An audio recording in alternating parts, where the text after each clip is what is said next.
The process of writing a good script is the process of creating characters that have complete lives, that have complete pasts, and that everything that they do within the confines of a 2-hour piece is determined by everything that went before that.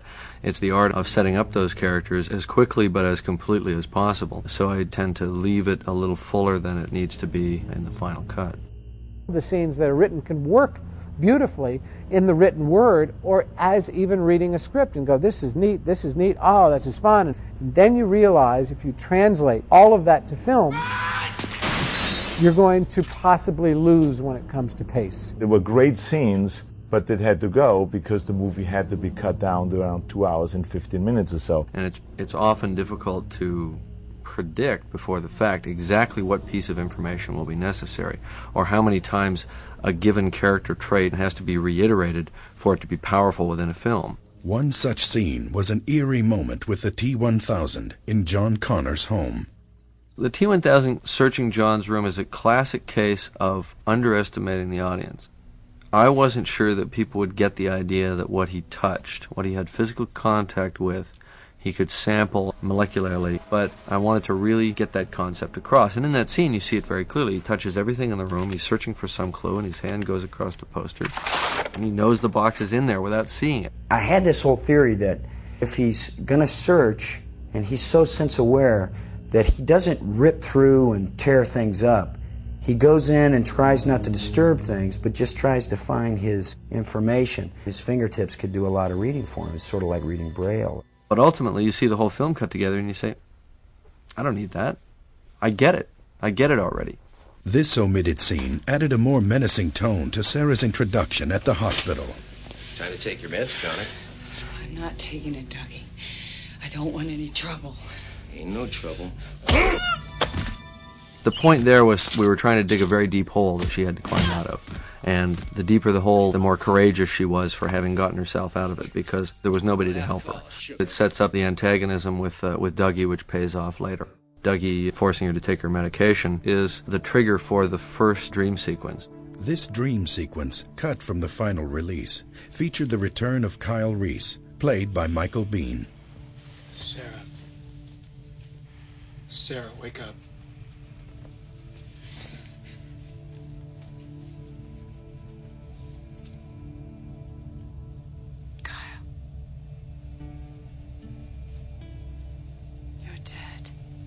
Where's our son, Sarah? He took him away from me. He's the target now. I know. He's all alone. You have to protect him. I know. You tell me how I'm supposed to do that. He doesn't even believe me anymore. I've lost him. You're strong, Sarah. Stronger than you ever thought you could be. On your feet, soldier. I love you, Sarah. I always will. I need you. I'll always be with you. Remember the message. The future is not set. There is no fate but what we make for ourselves.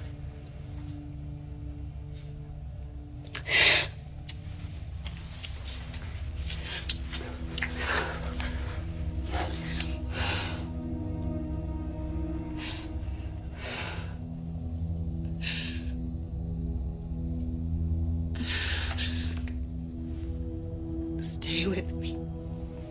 There's not much time left in the world, Sarah. I thought it would remind people who had seen the first movie what the first movie was all about, or what I thought it was all about, which was a love story. The first dream sequence was a reiteration of the relationship with Reese, and is of value to people who really remembered the first film clearly and wanted to see a resonation of the first film in the second film a little bit more, that relationship. Michael had played a character who died in the first film, so he came back as the character in the first film because his character died and there's no growth. I had gone through, this major history with myself, so I had a very different investment in the scene than I might have 7 years ago in our relationship. I didn't want to come back and play the same weak Sarah who he has to kind of hold up and get her motivated to go out there and win and do her job. Jim was kind of in between us, dancing around, and it was an interesting day's work to sort of all try to find what we needed. And Jim was like writing the scene, and I would look at it and cry, and throw it out. Like, I mean, you know, it was intense. Certainly, it was a braver choice than I expected.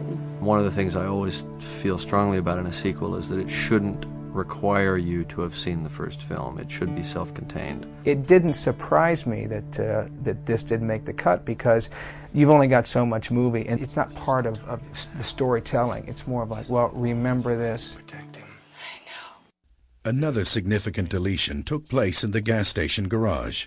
Here is the scene as it appeared in the original theatrical release of the film.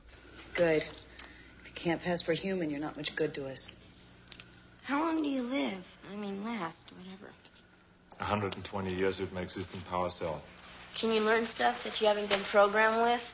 So you can be, you know, more human? And not such a dork all the time? My CPU is a neural net processor, a learning computer. The more contact I have with humans, the more I learn.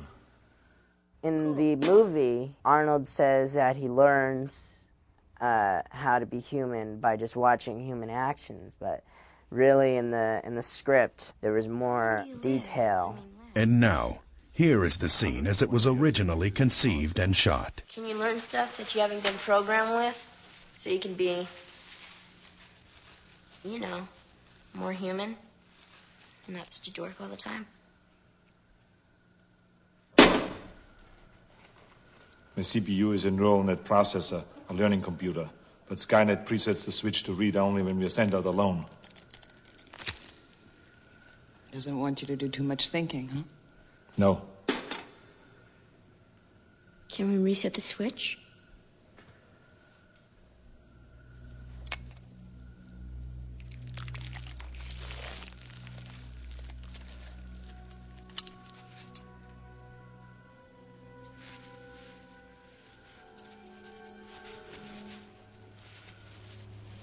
Rotate the two locking cylinders counterclockwise.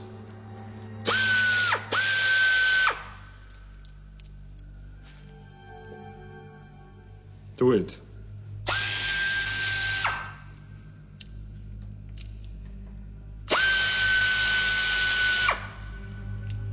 Now open the port cover.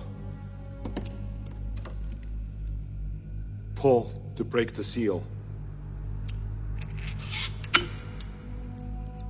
Good. Now remove the shock damping assembly. You can now access the CPU. Do you see it?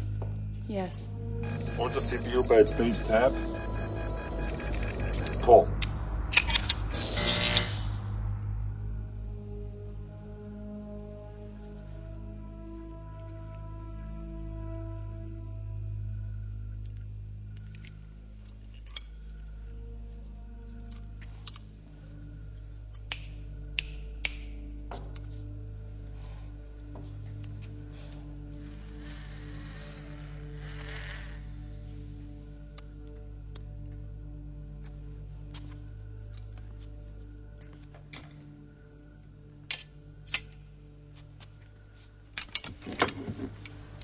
See the pin switch? No! Out of my way, John. Don't kill him. It, John. Not him. It. Okay, it. But we need it. Listen to me. Listen. We are better off on our own. But he's the only proof we have of the future and the war and all that. Maybe. I don't trust it. But he's my friend, all right? You don't know what it's like to try to kill one of these things. And if something goes wrong, this could be our last chance, so move! Look, Mom, if I'm ever supposed to be this great military leader, maybe you should start listening to my leadership ideas once in a while. Because my own mother won't. How do you expect anyone else to?